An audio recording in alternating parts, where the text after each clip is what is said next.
करते हुए इस भारत आदिवासी पार्टी के बैनर तले आज संभागीय स्तरीय ये जो आरक्षण महासम्मेलन है, इसमें आप तमाम भील प्रदेश के ढाणी ढाणी गांव-गांव से पधारे हुए क्रांतिकारी साथियों का मैं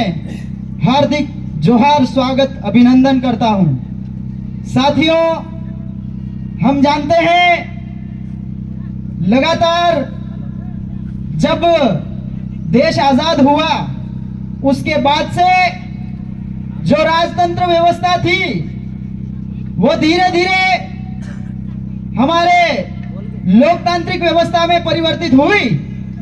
लेकिन आदिवासियों की जो गणतांत्रिक व्यवस्था थी, जो हमारे पुरखों ने जो व्यवस्था बनाई थी, उसको कहीं ना कहीं खत्म कर दिया गया। और इसका परिणाम यह हुआ कि धीरे धीरे धीरे धीरे हमारे लोगों के गौरवशाली इतिहास और संस्कृति को धीरे धीरे धीरे धीरे खत्म कर दिया गया। और आज ये स्थिति है, धीरे धीरे हमारे पास से जल जंगल जमीन भी छीने जा रहे हैं। तो आज हमारे लिए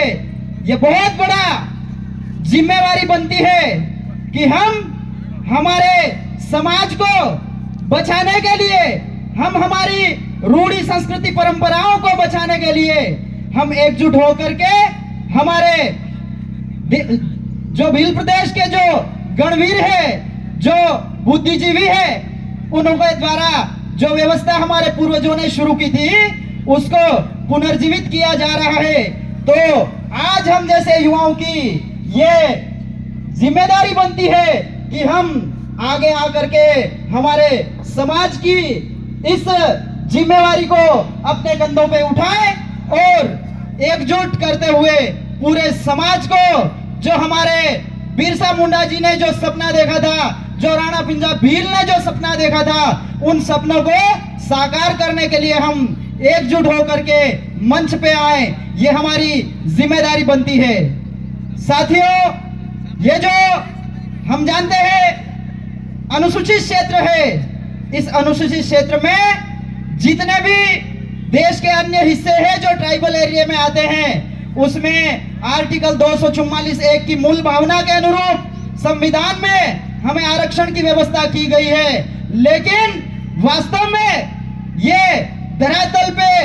आज दिन तक लागू क्यों नहीं हुई, ये सबसे बड़ा सवाल है हमारे लिए। और इसी सवाल को हम सरकार की आंखों में आंखें डाल करके,